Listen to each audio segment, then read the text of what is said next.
Yo, what's going on, guys? This is just gonna be a little mini vlog of the time we were in Japan, and we went to Nara Park, which is in between Kyoto and Osaka.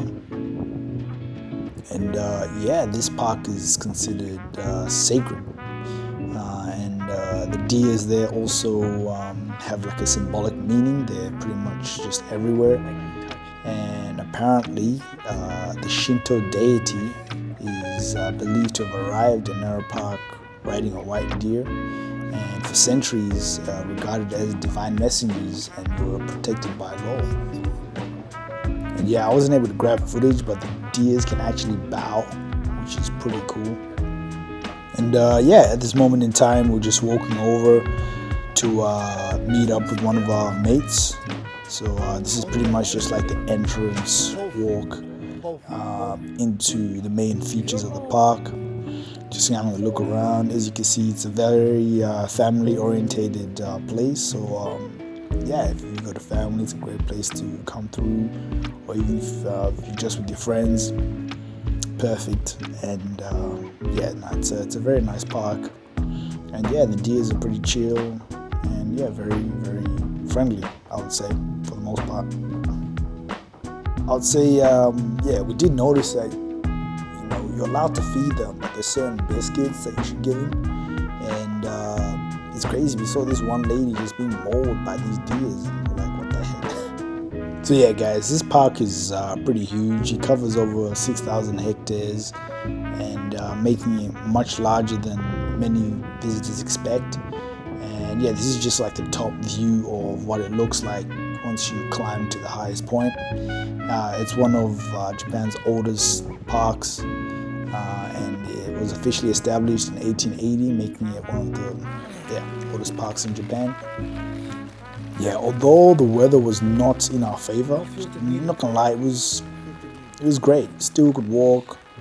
The umbrellas still covered us pretty well, but I ain't gonna lie, it did get pretty cold after after a while. You could feel the cold coming in, so I'm glad that day we were kind of prepared and we had some jumpers on. And yeah, the walk was still worth it. I mean, definitely still worth it. I wouldn't have changed much, because yeah, if the sunlight had come out, would it have made the experience a bit better? Yes, but I don't know. I didn't mind the rain on that day, and I don't think the guys were too bothered either. And yeah, as you can see, it's just a bit of a top view. It looks like a little bit of a mountain at the top here. And yeah, now it's just beautiful sceneries. And what makes this special is also the cherry blossom season is spectacular. The park contains about 1,700 cherry trees, creating a very beautiful sakura display from March through to April, which is roughly around the time when we went, which was in April. And yeah, it's just a beautiful place to walk around. Some temples within the park as well.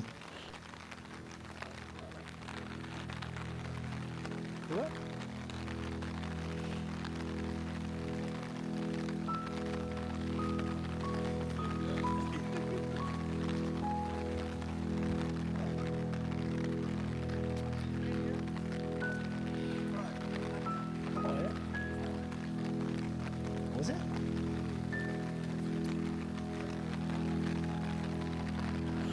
And yeah, Nara was Japan's first permanent capital. So the park sits in the heart of Nara, which served as Japan's first permanent capital during the 8th century. So that was during that time, and yeah, things have obviously changed now. So yeah, definitely visit. So one of the ventures we did was also hit the vintage shopping in Osaka.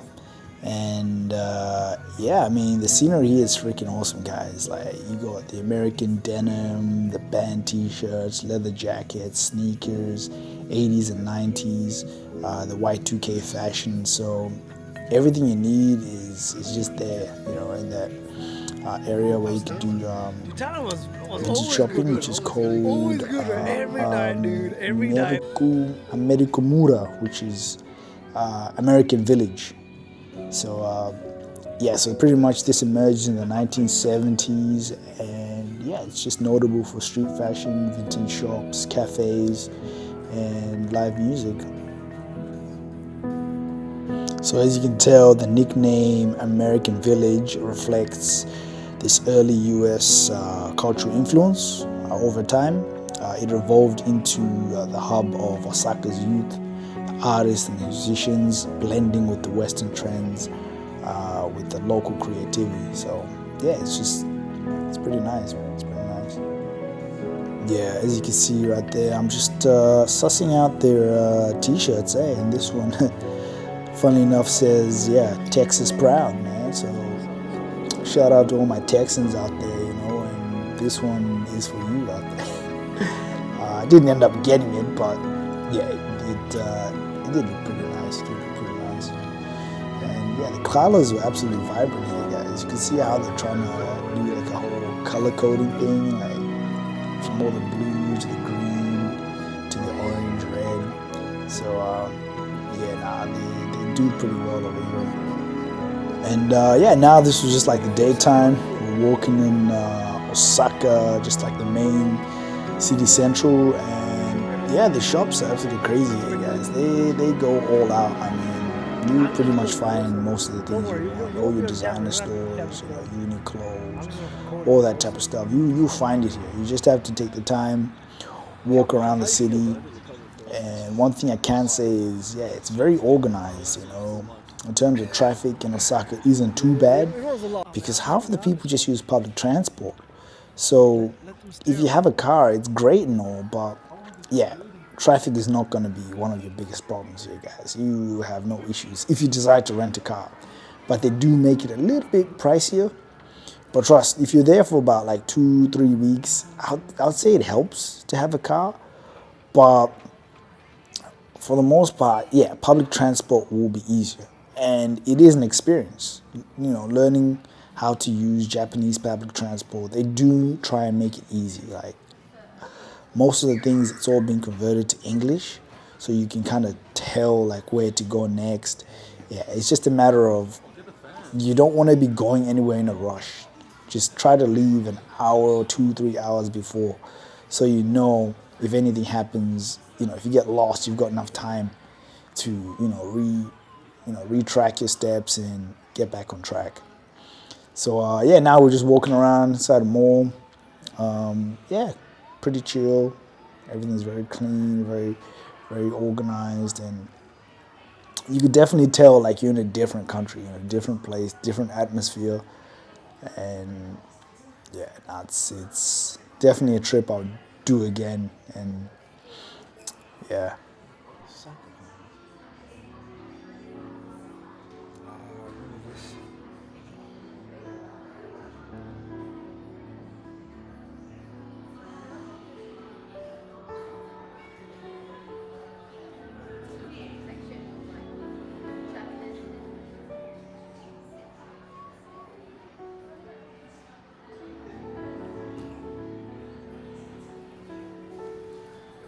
Gucci. All my Gucci people out there. Sus. Burberry. That's the one you want, yeah? Burberry, man. I see you in Burberry.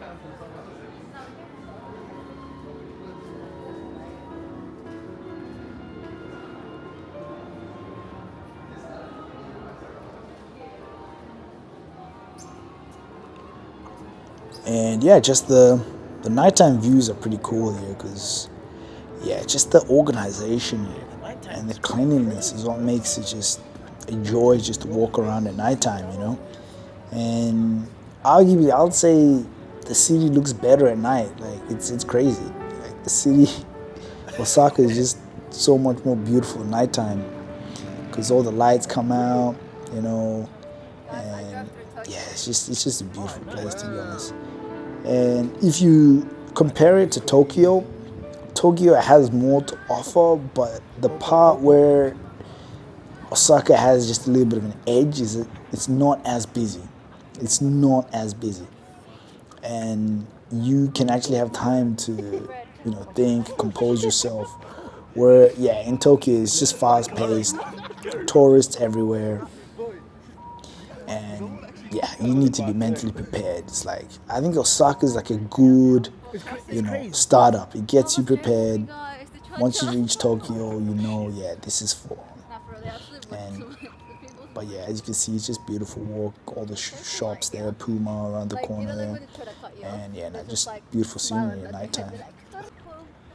So yeah, guys, that was just a quick run over the holiday. There's plenty other footage I have, but I didn't want to keep the video too long. I just want to break it into bits to certain moments of the trip. And yeah, just let me know if you like this type of content. And thanks for watching.